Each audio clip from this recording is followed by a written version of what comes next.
Bonjour Pierre Aski. Bonjour. Vous avez créé en 2007 la société Rue 89. Pourquoi Rue et pourquoi 89? On cherchait un nom qui nous différencie des médias traditionnels. Et on s'est demandé ce qu'on voulait être. Et le concept de la rue s'est imposé, c'est-à-dire un lieu de passage, d'échange, de débat, de bagarre. Le débat, c'est aussi une forme de bagarre. Et c'est un mot court, en 3 lettres, qui nous a permis de rajouter un chiffre qui nous semblait voilà, une bonne combinaison. Et 89 s'est imposé parce que c'est à la fois, évidemment, la Révolution française, la chute du mur de Berlin, donc les révolutions des libertés, mais c'est aussi, on le sait moins, la naissance le 17 mars 1989 du World Wide Web. Donc, révolution technologique, révolution des libertés, pour un nouveau média, c'était idéal. Alors justement, Rue 89, c'est un site web de débat participatif, en accès libre et gratuit. Et pourquoi avez-vous voulu créer ce site ? Parce qu'en 2006, moi j'étais à Libération, j'étais directeur adjoint de la rédaction, quand le journal a été peut-être le premier dans la presse française à plonger dans la crise. On ne réalisait pas à ce moment-là encore que c'était ce qu'on appelle aujourd'hui la crise de la presse, c'est-à-dire en gros la fin d'un modèle bousculé par la technologie, les changements de comportement, les changements de modèle économique. Et donc on était quelques-uns à avoir eu une expérience de blogueur. Moi j'étais correspondant de Libération en Chine et j'avais un blog. Et on s'est posé la question de comment sortir de cette crise, si ce n'est par Internet. On avait eu cette intuition, d'abord que c'est sur Internet que ça se passait, et deuxièmement, que ça passait par le participatif, c'est-à-dire accepter cette évolution qui est au cœur du numérique, c'est la place du lecteur qui a changé. Le lecteur est dans la boucle de la production de l'information. Et ça, c'est quelque chose qui bouscule évidemment le journalisme traditionnel. Et donc, comme on ne pouvait pas changer les choses à l'intérieur d'une entreprise de presse comme Libération, mais comme les médias traditionnels, on s'est dit, on va créer un nouveau site, on va expérimenter cette nouvelle forme technologique, humaine, sociale, et voir où on va. Donc c'est ça le point de départ. Alors pour que le site soit participatif, il est nécessaire qu'il soit en accès libre et gratuit. Mais ça pose quand même le problème du modèle économique de ce dispositif. Oui, tout à fait. C'est dans le bouleversement des modèles économiques de la presse, la gratuité est évidemment un élément clé parce qu'il a ouvert les portes à une audience importante. Aujourd'hui, nous avons plus de 2 millions de lecteurs par mois et en même temps, il nous a privés d'une source de revenus importante. Donc il y a deux éléments. Le premier, c'est la publicité, évidemment, mais je pense que c'est très malsain d'être dépendant d'une seule source de financement et en particulier de la publicité. Donc nous avons créé d'autres activités de services à côté. Nous faisons de la formation. Aujourd'hui, 1/3 de notre chiffre d'affaires vient de la formation continue de journalistes, donc des journalistes du papier qui veulent devenir multimédia, mais aussi formation d'autres personnes dans la vie de la société, dans les entreprises ou ailleurs, dans les associations, etc., qui veulent s'initier à la culture du numérique. Et la dernière activité, c'est une activité de prestation de services technologiques où nous développons des sites pour d'autres clients. Cette diversification et cette entrée dans des domaines qui ne sont pas ceux traditionnels d'un média, c'est indispensable aujourd'hui pour essayer de construire un modèle économique qui tienne la route. Fin 2011, Claude Perdriel est devenu le propriétaire de Rue 89. Comment s'est faite cette transition, cette évolution? Alors, il est clair que nous sommes dans le passage d'un ancien monde à un nouveau monde. Et l'ancien monde s'est écroulé plus vite qu'on ne le pensait, et pas seulement dans la presse d'ailleurs, il faut bien le dire. Et le nouveau monde peine à émerger. Et l'association avec Claude Perdriel s'est faite autour d'une rencontre, c'est-à-dire que c'est un groupe familial qui lui appartient à titre personnel. Donc c'est quelqu'un qui n'est pas dans le court terme, qui n'est pas les yeux fixés sur le cours de la bourse ou sur les résultats à 3 mois et qui croit au numérique. Et donc il nous a apporté les moyens de notre développement que nous peignons à réunir. Et de notre côté, nous lui apportons culture acquise au cours de ces dernières années dans un groupe qui lui-même est en train de faire sa mutation. Donc c'est une rencontre qui nous a semblé intéressante et qui nous a permis effectivement de nous adosser à un groupe puissant pour poursuivre notre développement dans un secteur qui, il faut bien le dire, est terriblement concurrentiel. Alors vous êtes aujourd'hui à Senon, au rendez-vous d'Acquis.fr. Je crois que c'est la deuxième fois que vous venez, c'est pour la deuxième année consécutive. Oui. Qu'entendez-vous de ce type de rencontre ? Ce qui est très important aujourd'hui, c'est le partage d'expérience. On est dans un domaine nouveau qui change à une vitesse considérable. C'est-à-dire qu'entre l'année dernière et cette année, il y a beaucoup de choses qui ont évolué. Et je pense que les rencontres entre professionnels et entre professionnels et le public sont aujourd'hui absolument déterminants. Parce que nous sommes confrontés, mais quasiment tous les jours, à des problématiques nouvelles, qu'elles soient technologiques, qu'elles soient journalistiques, qu'elles soient dans les relations avec nos lecteurs. Et des rencontres comme celle-ci, il y en a un certain nombre, mais ce nom s'est imposé un petit peu comme un des lieux, en particulier autour de la question des médias numériques, des médias émergents. Et donc, moi, je viens à la fois pour dire ce que nous vivons, parce on est le plus gros des pure players aujourd'hui, comme on dit en français, et donc on a peut-être un type d'expérience qui peut être utile à d'autres acteurs, et nous venons aussi pour partager avec les autres, quelle que soit leur taille. Aussi, l'ancrage à Senon permet aussi de dialoguer avec les acteurs de l'info locale, qui est une dimension, je pense, très importante. C'est la prochaine nouvelle frontière de l'information numérique, c'est l'info locale. Vous avez dit ce matin, l'idéal, c'est le journaliste un peu geek sur les bords. Les jeunes journalistes le sont-ils aujourd'hui ? Il y a une évolution très rapide là aussi.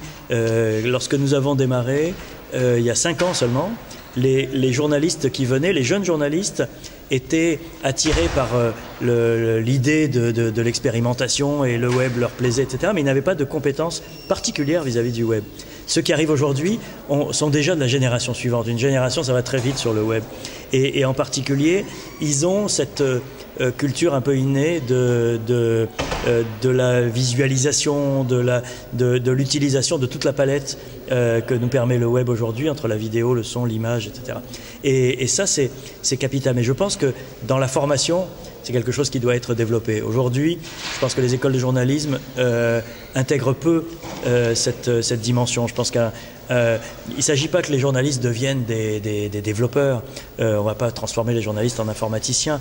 Mais je pense que c'est important qu'ils sachent comment ça marche pour pouvoir imaginer les développements futurs sur tous les supports. Aujourd'hui, on voit bien, quand nous nous sommes lancés en 2007, il n'y avait pas l'iPad, il n'y avait pas l'iPhone, il n'y avait pas les réseaux sociaux, Facebook, Twitter, etc. Tout ça, ce sont des choses qui ont changé considérablement notre façon de faire, la façon de se comporter du public aussi, puisque les gens interagissent avec nous, sont en mobilité permanente, etc. Et on est ballotté par ces évolutions technologiques, et je pense que c'est fondamental que les futurs journalistes et les jeunes journalistes intègrent cette dimension dès le début. Alors pour que les jeunes journalistes intègrent cette dimension dès le début, ne faut-il pas que les jeunes tout court, les jeunes qui vont à l'école, l'intègrent également? Quand on voit comment le numérique entre timidement dans les urgences du monde éducatif, que pensez-vous de cette situation? Je pense que le monde éducatif a eu une peur très forte du numérique. Une peur à la fois du bouleversement des usages, et ça c'est un peu comme les journalistes à qui le numérique a fait terriblement peur, mais aussi une peur d'introduire le diable dans le système éducatif. Il y a beaucoup de gens pour lesquels Internet c'est le diable. Et je pense que c'est une erreur. Je pense qu'au contraire, le diable, il faut le dompter, il faut le maîtriser. Et il faut donner aux jeunes, dès le plus jeune âge, parce qu'on sait très bien qu'ils sont exposés au numérique dès le plus jeune âge aujourd'hui, la formation, à la fois la manière de déjouer les pièges, mais aussi d'en tirer tous les avantages qui sont énormes. Nous participons chaque année aux journées de la presse à l'école. C'est quelque chose de traditionnel. Et je trouve que c'est une des plus belles innovations qui a été faite dans l'enseignement, c'est-à-dire apprendre aux élèves la distance aussi par rapport à l'information, aller dans les coulisses, comprendre comment ça fonctionne, etc. Je pense qu'Internet doit être intégré dans cette donnée, c'est-à-dire dédramatiser Internet et permettre aux jeunes de déjouer les pièges qui sont réels.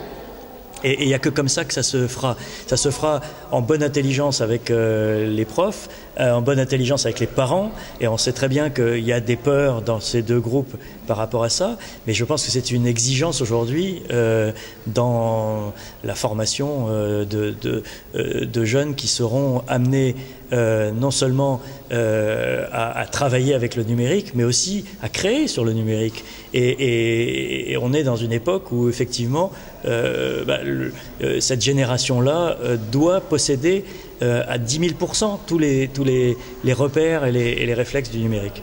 Le ratio dans le monde entre les journalistes et les communicants, dites-vous, diminue. Aujourd'hui, c'est un journaliste pour 6 communicants. Selon vous, est-ce que ceux qui s'ouvrent à la presse, ce sont les vrais journalistes qui seront allés au-devant des lecteurs avec le numérique ? Vous savez, on est dans une période qui est à la fois exaltante parce que la technologie et tous ces nouveaux outils nous ouvrent des possibilités formidables, et qui est un peu terrifiante parce que dans la presse comme partout, l'humain est souvent la variable d'ajustement. C'est-à-dire que quand une entreprise de presse va mal, elle réduit son nombre de journalistes. Et en réduisant son nombre de journalistes, elle se tire une balle dans le pied parce qu'elle banalise son contenu, elle le rend plus dépendant d'une production qu'on retrouve partout ailleurs, et l'intérêt du public sera absent. Moi, je pense que c'est le journalisme qui peut sauver la presse, parce que contrairement à ce qu'on pouvait imaginer il y a quelques années, la profusion d'informations et de contenus sur Internet ne réduit pas le besoin de journalistes, elle l'augmente. Parce que le travail du journaliste, c'est aussi de valider, de hiérarchiser, de trier, et cette fonction-là, elle passe par des gens qui sont compétents et formés. Et si on les évacue en disant il n'y a plus besoin de journalistes aujourd'hui, on va au-devant de grands ennuis, parce qu'on aura des informations qui se vaudront toutes et personne pour hiérarchiser et trier. Le fait que sur les réseaux sociaux, ce qui est une grande avancée, moi je suis un grand amateur de réseaux sociaux, vous ayez à égalité d'accès les créateurs d'informations, qui sont les hommes politiques, les sportifs, les intellectuels, etc. Les journalistes et les lecteurs, donc ces trois groupes sont à égalité. Quand vous vous exprimez sur Twitter ou sur Facebook, vous n'êtes pas privilégié parce que vous êtes l'un ou l'autre. Introduit cette idée qu'on peut se passer des journalistes parce qu'on va être directement en contact avec X ou Y sur les réseaux sociaux. Mais ça, c'est de la com'. C'est pour ça que cette tendance lourde, vous citez cette statistique qui vient des États-Unis, c'est qu'en 20 ans, le ratio était de 1 pour 2 entre journalistes et communicants, il est passé à 1 pour 6 aujourd'hui, à la fois par la baisse du nombre de journalistes et par l'augmentation du nombre de communicants. Et je pense qu'il y a cette confusion que beaucoup de gens ont entre communication et information. La communication, c'est pas de l'information. Communication, elle répond à des impératifs politiques, commerciaux, etc. L'information, elle a un niveau supplémentaire qui est aussi théoriquement, quand elle est bien faite, l'intérêt général, l'intérêt du public, l'intérêt du citoyen. Dans la charte du journalisme de Munich de 1971, qui est le texte de référence de tous les journalistes, théoriquement, le point numéro 2, c'est l'information est au service du citoyen. Le journaliste est redevable devant le citoyen, pas l'acheteur, pas le consommateur, pas l'internaute, pas le téléspectateur, devant le citoyen. Et ça, c'est une notion extrêmement importante. Et s'il n'y a plus de journalistes ou s'il n'y a pas assez de journalistes, c'est le citoyen qui est perdant. Donc c'est un intérêt vital de la société. On peut faire le parallèle avec l'enseignant ? Mais bien sûr qu'on peut faire le parallèle. C'est pour ça que je disais que la variable d'ajustement humaine, elle est aujourd'hui au cœur de la crise de la presse, et elle est au cœur de la crise de la société. Et que ce qu'on fait lorsqu'on sacrifie d'abord la participation humaine à des œuvres qui sont en plus des œuvres de rapport humain très, très, très forts, que sont à la fois l'enseignement et l'information, on sacrifie aussi des valeurs essentielles de la société. Moi, j'en suis absolument convaincu. Merci beaucoup. Merci.